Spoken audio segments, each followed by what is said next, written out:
Hello, everyone, and welcome to the Switch Statement Podcast. It's a podcast for investigations into miscellaneous tech topics. This is our 9th episode on Gödel, Escher, Bach by Douglas Hofstadter.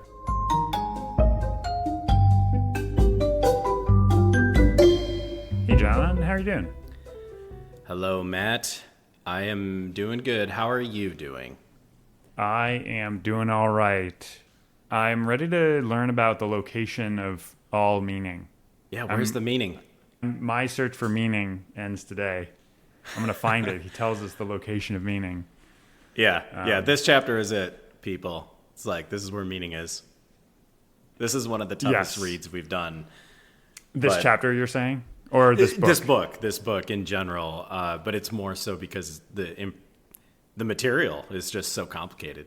So although I will say, when I was scrolling through my PDF that I'm reading off of, like we're a quarter of the way through, which surprised me a little bit. Because yes, the book is very dense, but there's a lot of, I wouldn't say fluff, but like those dialogues are adding a lot of heft of the book. Yeah. That's crazy that we're a quarter of the way through. I'm kind of proud of that because, I mean, I have a physical book and it is a straight up tome. Like it's a large object. Yeah. Well, it's because he's laying down a lot of these interesting examples, like where does meaning live inside the message or inside the brain of the person receiving the message? Yeah, so he kicks this chapter off, as always, with one of his weird, what does he call them? Dialogues? Dialogues, yeah. Which I didn't read. I don't know if you read it. Maybe we just keep on going back and forth. So I did read it this time because the last chapter had the dialogue, and then the chapter referred to the dialogue a trillion times. This was different. I think the chapter alluded to the dialogue a few times, but very vaguely.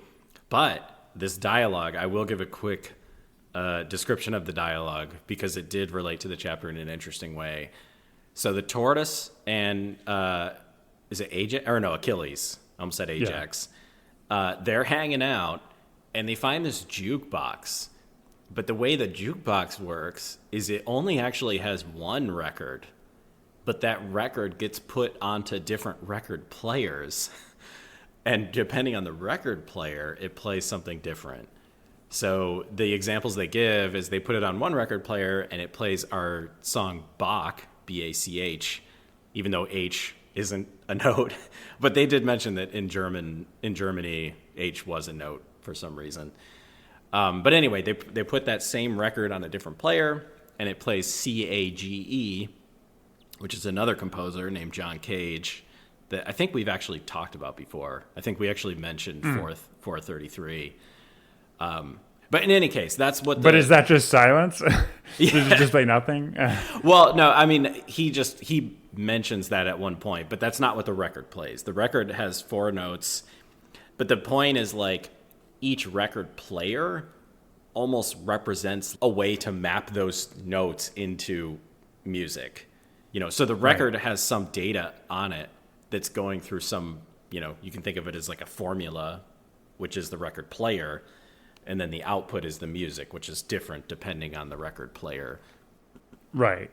So I think it's meant to just kind of introduce this concept of having underlying data, but then having a decoder that actually results in information. I'm really glad you brought this up, and maybe I'm jumping ahead too much. He makes a claim that a jukebox is not a decoding mechanism, which I found very I'm sure there's a subtlety that I'm missing there, but I guess the way I interpret what a decoder is there's something in one form, and then it gets translated into another form that is more useful. Yeah, exactly. He sort of kicks the actual chapter off talking about information bearers and information revealers, which this is a very simple way of talking about this. I feel like, he does his classic thing where he starts really simple, almost with a goofy story, and then he gets into actual, information, but he still starts simple. And he talks about the record itself, with the physical grooves being the information bearer, but then the player is the information revealer. He also brings it back to the PQ system, though. He mentions again, where he talks about the theorem being the bearer, but the interpretation is the revealer, which I thought was interesting. So I guess the way you interpret the theorem, and, if we recall the PQ system was like, 2 dashes P, 2 more dashes Q, 4 dashes. So it's basically simple arithmetic. But it's like that interpretation that it is simple arithmetic is the information revealer in this case, I guess. At least that's how I read this part. Yeah, I just kind of glossed that over. I read that section, and I wasn't 100% sure what he meant by that. And even upon further reflection, I think I still don't really... I'm just not sure I buy it. I had the same exact feeling, but then, like, he mentions later in this chapter that there is this notion of decoding, where you have, like, raw information, and you sort of decode it, and you end up with, new information. But depending on the decoder, your interpretation of the result might be different. Well, I guess put more simply, it's like depending on the decoder, the result is different. So you can get vastly different results based on the decoder you're using. I think maybe the point he was trying to make with this decoder argument, and this is why he's saying maybe that a jukebox is not a decoding mechanism, is this is a case where there's actually like an underlying answer, and all decoders would resolve the same answer. Because this gets back to the original question, which is like, does meaning live in the object or does it live in the interpretation? Right. And like, I think his point is like, in cases where the information lives in the object itself, like, that's the context when you can have a decoder, and a decoder will always resolve to the same answer, which proves that like there's a truth, an underlying truth to the or there's an underlying information in the object. Does that align with how you were interpreting it? So I'm not sure, because I definitely interpreted it as though, there is a correct decoder, but there is also, part of deciphering information is like knowing the correct decoder, because there's also like incorrect decoders, which you're obviously not getting the intended meaning out of the original message if you're using the incorrect decoder. But that was sort of a concept that I sort of understood from this chapter, is like, you have this raw data or this raw message, which it may or may not be obvious what the correct decoder is. And there's a lot of discussion in this chapter about messages where like the decoder is very obvious given the message. But in any case, it's like, in order to truly decipher a message, you need the raw data, you need to know the correct decoder, and then you need to apply that correct decoder to the raw data. And actually, right, just to make sure we're not getting too like vague about all this, he mentions another example, which is like a molecule of DNA, right? And DNA has, these terms where you start with a genotype and you convert into basically a functional physical organism called a phenotype. And this process is called epigenesis.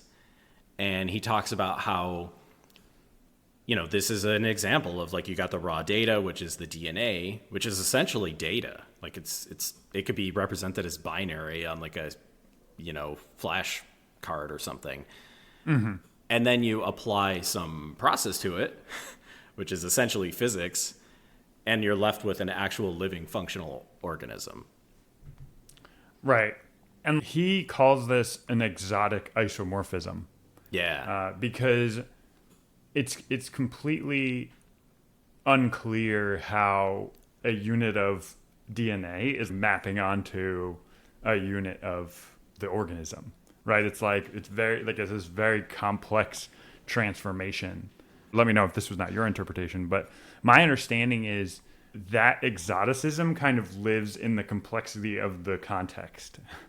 It's like the reason why there's like a very unclear mapping between the DNA and the result is because like there's this rich context that the DNA is tapping into.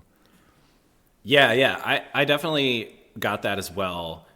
I also, another thing I wrote down here was attention, which, in large language models, attention is this concept of like, how strongly does one word in potentially a large body of text relate to another word?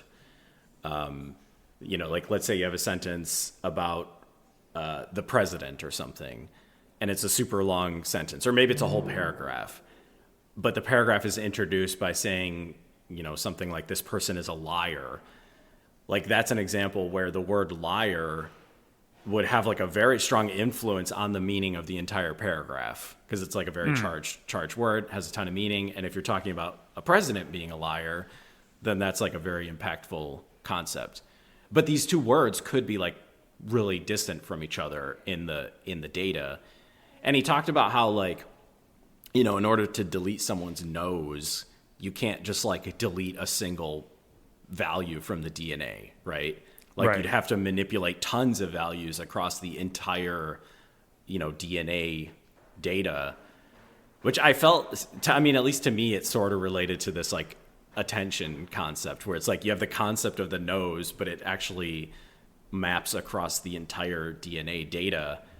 But each, there's tons of pieces of data across the DNA that like subtly map to how the nose ends up. Right. Yeah, and like the fact that you can't just point to the nose gene makes this an exotic isomorphism. Exactly. And then, he mentions prosaic being the opposite of exotic, which goes back to our earlier example of like a record and music. With a record, it's a physical object where you can, if you have a microscope, you can literally see grooves on the record, and those grooves map directly to sound waves. Exactly. And like, so you can do this physical to temporal mapping between like the song and the groove. And like, so yes, if you're 1700s Bach and you got a record, like it's difficult to construct a system that does that. But once you have a system that maps, like that mapping is direct pretty much. Right. Yeah. He mentions that the decoding of DNA is actually more complicated than the data in the DNA itself. And I think you just sort of mentioned this, but it's like, in order to have a living, breathing human being, it's like, sure, you have this massive quantity of DNA, but then you like basically apply physics to that, which physics is like its own set of, completely comprehensive and complicated laws of how the universe behaves. And so you have this, you need to pass the data through this like utterly complicated decoding system in order to yield, the actual result. I was also thinking about the structure of the cell itself. Like, I think there's a bunch of those parts of the cell which actually are not controlled, or like this is what I was also imagining. The process by which like the encasing of the cell grows and what have you is not necessarily controlled by DNA, is my understanding. And like this is also, maybe this is just another facet of what you're talking about, but like it just got me to think about how that like there's a bunch of stuff about human reproduction that like isn't DNA. Like mitochondrial DNA is like different than like your core, and there's actually a lot there. There's a Stuff You Should Know episode, which was called like, Can Your Grandfather's Diet Affect You? And like, it has to do with the fact that like, yeah, there's so many more contexts than just your DNA to consider when you have to consider how a person is going to wind up turning out. So yeah, this stuff's fascinating. Totally fascinating. He goes on to mention this concept of like, and this, again, this is a lot about like information decoding, but he brings up like passing information to aliens. and how, let's say you took a record and you wrote, or you put Bach's F minor, I think it was a violin sonata on it. Would aliens be able to decipher that? And what that means is like, would aliens look at the physical record object? They'd notice there's grooves on it. They might think, oh, we need some kind of device in order to play this thing. And then they might even hear like the Bach music once they find that device or construct that device. But even after hearing the Bach music, are they getting the message that we intended? Can they even like perceive sound? That's the other thing. Right. It's like they may have evolved in a context where detecting differences in air pressure like wasn't necessary. 100%. Yeah. What's interesting is it's easy to be like, oh, they build an object that like, creates differences in air pressure, but it's like there's no reason they would, like he's saying, like, or he goes on to say this in the chapter. If the alien can't perceive sound through the air, like they're not going to build a device that, because it just like it would never be useful. So they may find another mapping onto something that like they can perceive. Right. Exactly. Yeah. I recently listened to the John Williams Smartless episode. What? Crazy. They got John Williams on it? They got John Williams, who is an absolute legend, obviously. But anyway, John Williams, he discussed this movie Close Encounters of the Third Kind, which is an amazing movie. But the whole premise of that film is communicating to aliens through music. And there was two things that John Williams mentioned that I just want to repeat. He mentioned that in the script of Close Encounters, he was tasked with coming up with a 5-note melody, which ended up being bum, bum, bum, bum, bum, like that famous Close Encounters melody.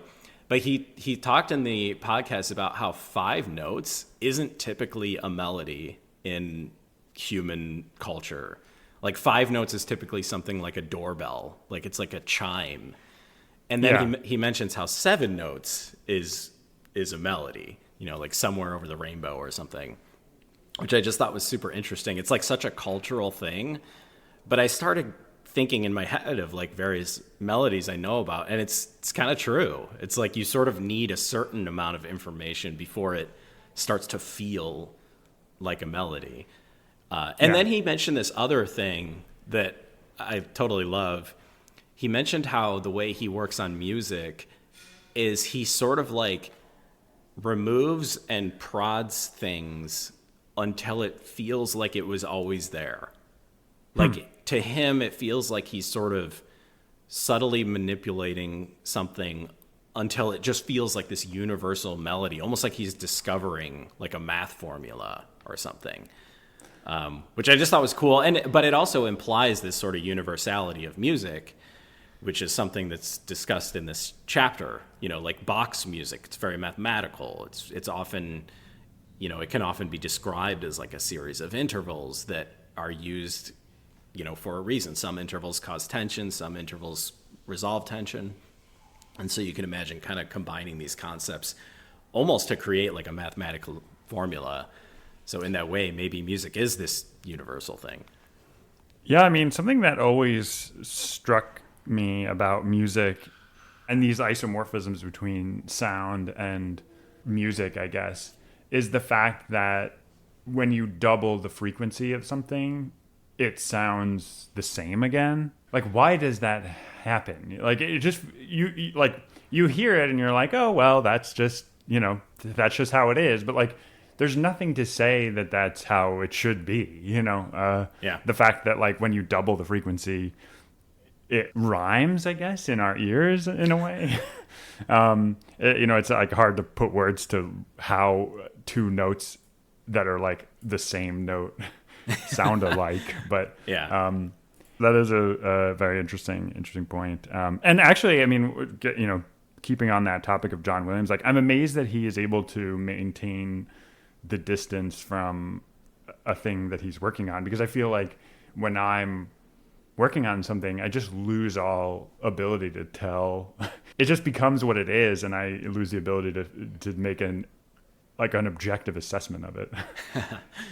Yeah, John Williams is a very special person. Right. And I don't know. I sort of imagine him having abilities that most of us mortals can't even conceive of.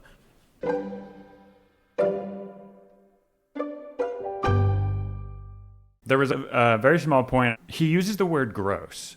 Its gross physical structure is very attention drawing. This directly ties to what we were talking about. How if an alien civilization detected this floating record, they would be able to be like, okay, it's pretty clear that this didn't just like randomly occur in the universe. But so he describes, its gross physical structure, and I went on this little rabbit hole of like trying to understand the etymology of the word gross. I obviously have a couple of different like definitions for the word gross. Yeah. This didn't really map onto any of the ones that I knew. Means great in German. And like in a way, it kind of means great in English too. Like that's kind of one connotation, like gross profit or what have you, like the big number. I realized like I actually didn't know the like main definition of gross. Like the fact that gross means like disgusting is not in the top like several definitions of the word gross. And like it's this like informal meaning for the word gross. But and listeners are probably like aware of this, but the way he's using gross here is like just immediately visible, like on its face. And that's like kind of the gross anatomy connotation of the word gross. But right. I was very curious to know when we started to use gross in the like disgusting sense of the word. And I went on this like very long rabbit hole. It's so funny because the first usage of the word gross I could find like in that connotation is a book called Limericks Too Gross by Isaac Asimov and some other guy. So it's like 288 limericks, like dirty limericks by Isaac Asimov. And what? Other, yes, yeah. I know this sounded like it was going into the weeds, but yeah. So I was just like, I didn't read any of them, but and this was in 1978, I think, that he came out with these. And so anyway, that was just a little random tangent, but that was one of the earlier like printed references to gross and the like disgusting meaning I could find. Wow, Isaac Asimov, man, he's like Shakespeare. Yeah. He's just defining or changing the definitions of words, writing dirty limericks in his spare time. Yeah, got to make it dirty. All right, well, so this might be a good stopping point. So why don't we? It's a little cliffhanger. We'll leave a little more, and you'll have to tune in next time for the dramatic conclusion when we find out the real location of meaning. All right, see you, Matt. See you, John.